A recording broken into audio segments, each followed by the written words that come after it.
یہاں کے لوگوں کی جو 70% تعداد ہے، ملکی آبادی کا 70% ڈائریکٹ یا انڈائریکٹ کسی نہ کسی شکل میں زراعت سے وابستہ ہے۔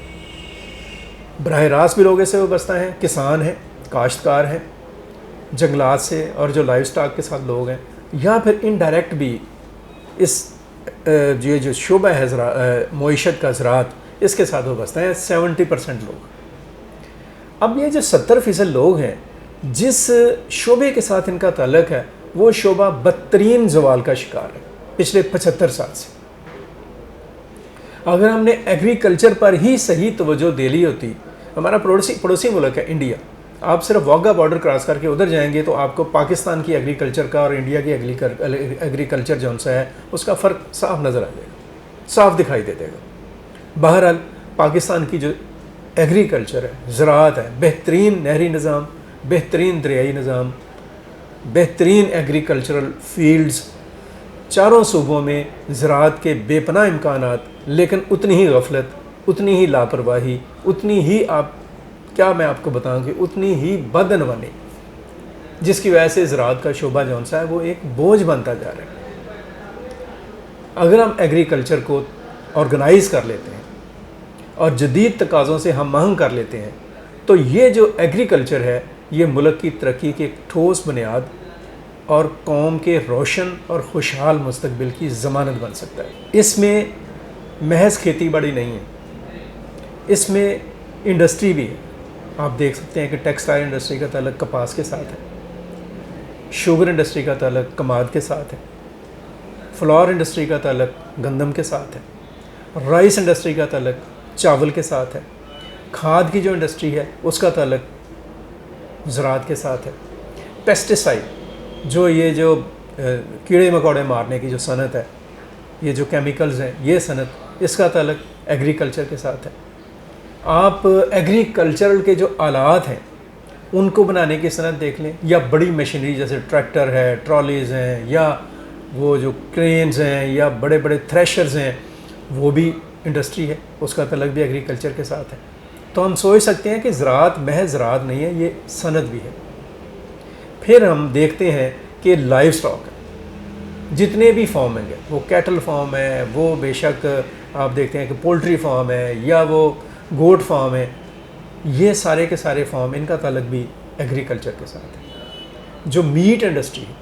جو گوشت ہے، مرغی کا گوشت ہے، بکرے کا گوشت ہے، یا بڑے جانوروں کا گوشت ہے، اس کا تعلق بھی ایگریکلچر کے ساتھ ہے۔ ملک انڈسٹری جو سی ہے، دودھ جو ہے، اور دودھ سے بنی ہوئی جو پروڈکٹس، ان کا تعلق بھی زراعت کے ساتھ ہے۔ جنگلات بھی زراعت کے ساتھ ہے، پھل بھی زراعت کے ساتھ ہے، اور باقی چیزیں جو ہم اگاتے ہیں زمین سے وہ تو ہیں ہی ہیں زراعت کے ساتھ۔ تو اگر ہم زراعت کو آرگنائز کر لیں اور اس کی آرگنائز گروتھ کے اوپر توجہ دے لیں جدید ایک طریقوں کے مطابق، ایک سائنٹیفک طریقے کے مطابق، تو پاکستان کی اکانومی جو سی ہے اس کو مضبوط کیا جا سکتا ہے پاکستان کی سیکیورٹی کی طرح سے۔ اسی سوچ کو اور اسی بنیاد کو سامنے رکھتے ہوئے پاکستان کی حکومت نے، یعنی سیاسی قیادت نے، اور پاکستان کی فوجی قیادت نے، عسکری قیادت نے ایک پلان کو اسٹیبلش کیا ہے، جسے وہ فارم کہہ رہے ہیں۔ بڑے بڑے فارمز بنائے جا رہے ہیں، ایگریکلچرل فارم، جن کو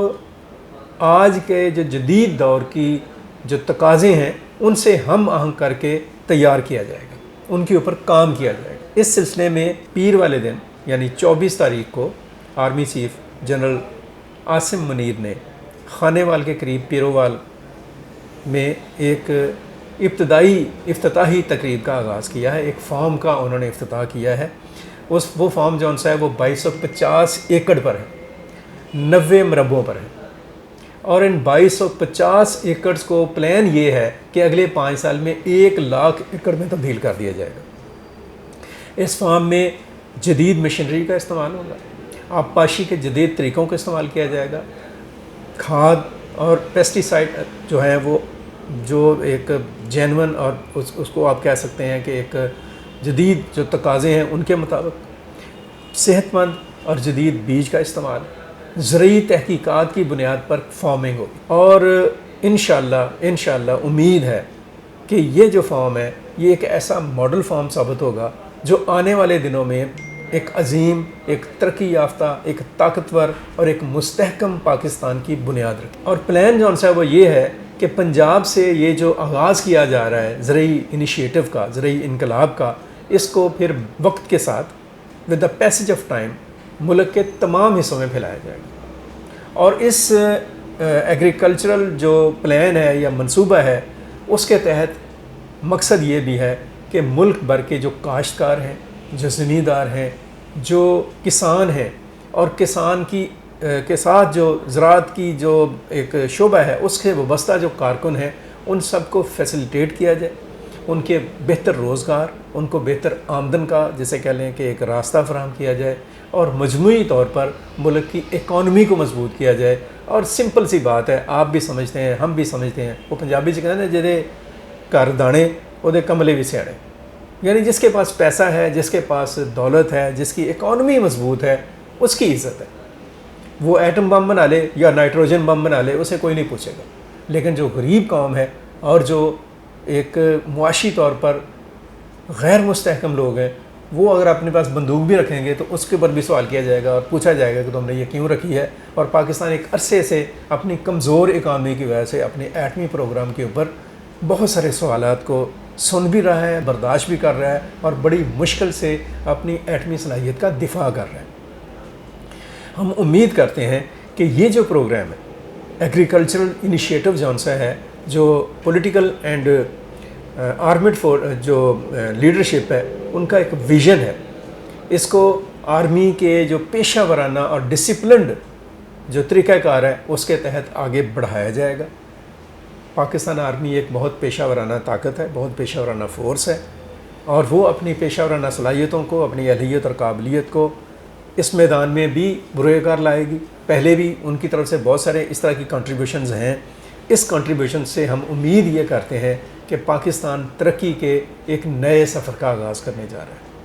ترقی کا یہ نیا سفر جون سا ہے، پاکستان کی 70% سے زیادہ یا 70% آبادی کو خوشحال بنانے میں مددگار ثابت ہوگا، اور 70% آبادی سے یہ خوشحالی جون سی ہے باقی 30% آبادی پر بھی منتقل ہوگی۔ امید ہے کہ یہ جو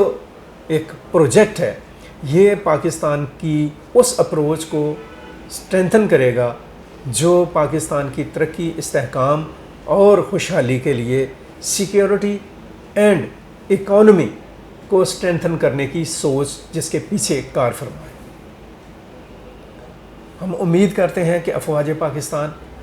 پاکستان سے وابستہ تمام لوگ، تمام پیشہ ور اور تمام ایک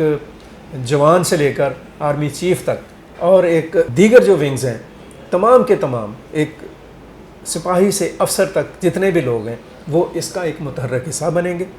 اور اس پروگرام کو اس طرح سے ڈیولپ کیا جائے گا، آرگنائز کر کے اس کو پھیلایا جائے گا کہ پاکستان کی آبادی اور پاکستان کے معاشرے کے تمام طبقات اور تمام لوگ نہ صرف یہ کہ اس کا حصہ بنیں گے، بلکہ اس سے بھرپور استفادہ کر کے پاکستان کو ایک مستحکم اور طاقتور ملک بنانے میں اپنا کردار ادا کریں گے۔ آج کے لیے اتنا ہی۔ اس حوالے سے مزید انفارمیشن اور معلومات آپ تک وقتاً فوقتاً ہم پہنچاتے رہیں گے۔ اپنا بہت سارا خیال رکھیں، اپنے گرد و نواح کا خیال رکھیں، پاکستان کے لیے سوچیں اور پاکستان کے لیے کچھ عملی طور پر کرنے کی کوشش کرتے رہیں۔ مجھے عبد المقدم کامران اور ہاشم ظہیر کو اجازت دیجیے۔ اللہ حافظ۔ پاکستان پائندہ باد۔